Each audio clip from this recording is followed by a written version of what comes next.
இன்று நாம் சாதாரணமாக அணியும் ஒரு ஆடைக்காக ஒரு காலத்தில் பெண்கள் கண்ணீர் சிந்தினார்கள், போராடினார்கள், உயிரையும் தியாகம் செய்தார்கள். அந்த போராட்டம் என்ன? யார் அந்த துணிச்சலான பெண்கள்? வாருங்கள், வரலாற்றின் மறக்கப்பட்ட ஒரு அத்தியாயத்தை பார்க்கலாம். அனைவருக்கும் வணக்கம். இது உங்கள் ஹனி வாய்ஸ். இன்று பெண்கள் தோல் சீலை அணிவது சாதாரணமாக தோன்றலாம். ஆனால் ஒரு காலத்தில் அதற்காகவே பெண்கள் உயிரை கொடுத்தார்கள் என்பது உங்களுக்கு தெரியுமா? 19ஆம் நூற்றாண்டின் தொடக்கத்தில் இன்றைய கேரளத்தின் தென்பகுதியான திருவிதாங்கூர் அரசில் குறிப்பாக நாடார் சமூகத்தை சேர்ந்த பெண்களுக்கு மேலாடை அணிய அனுமதி மறுக்கப்பட்டது.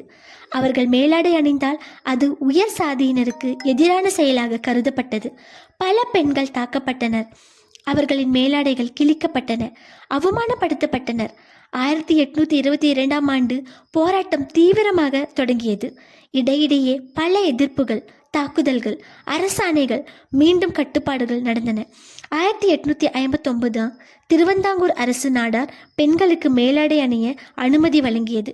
அதாவது சுமார் 37 ஆண்டுகள், 1822 1859 இந்த போராட்டம் பல சட்டங்களாக நீடித்தது. வரலாற்று ஆவணங்கள் பலர் உயிரிழந்ததாக குறிப்பிடுகின்றன. ஆனால் சரியாக எத்தனை பேர் உயிரிழந்தனர், அவர்களின் பெயர்கள் என்ன என்பது உறுதியாக பதிவாகவில்லை.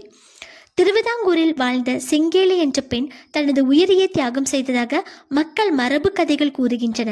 அவளது கணவரும் அந்த வேதனையை தாங்க முடியாமல் உயிரிழந்ததாகவும் சொல்லப்படுகிறது. இந்த நிகழ்வுகள் வரலாற்று ஆவணங்களால் உறுதிப்படுத்தப்படவில்லை. ஆனால் பெண்களின் மரியாதைக்காக நடந்த நீண்ட கால போராட்டத்தின் அடையாளமாக செங்கேலியின் பெயர் இன்றும் நினைவு கூறப்படுகிறது. நம்மை சிந்திக்க வைக்கும் சில வரிகள். 37 ஆண்டுகள் பெண்கள் மரியாதைக்காக போராடி பெற்ற உரிமை, இன்று அதன் மதிப்பை நாம் உணர்கிறோமா? அவர்கள் உடலை மூடிக்கொள்ளும் உரிமைக்காக உயிரை கொடுத்தார்கள். நாம் அந்த சுதந்திரத்தை பொறுப்புடன் பயன்படுத்துகிறோமா? காலம் மாறலாம், ஃபேஷன் மாறலாம், ஆனால் சுயமரியாதையும் பிறரை மதிக்கும் பண்பும் என்று மாறக்கூடாது. 37 ஆண்டுகள், ஆயிரக்கணக்கான கண்ணீர், எண்ணற்ற அவமானங்கள், பலரின் தியாகங்கள், இவை அனைத்தும் ஒரு பெண் தன் உடலை மரியாதையுடன் மூடிக்கொள்ளும் உரிமைக்காகத்தான். இன்று நமக்கு கிடைத்திருக்கும் ஒவ்வொரு உரிமையின் பின்னாலும் யாரோ ஒருவரின் கண்ணீரும் போராட்டமும் இருக்கிறது.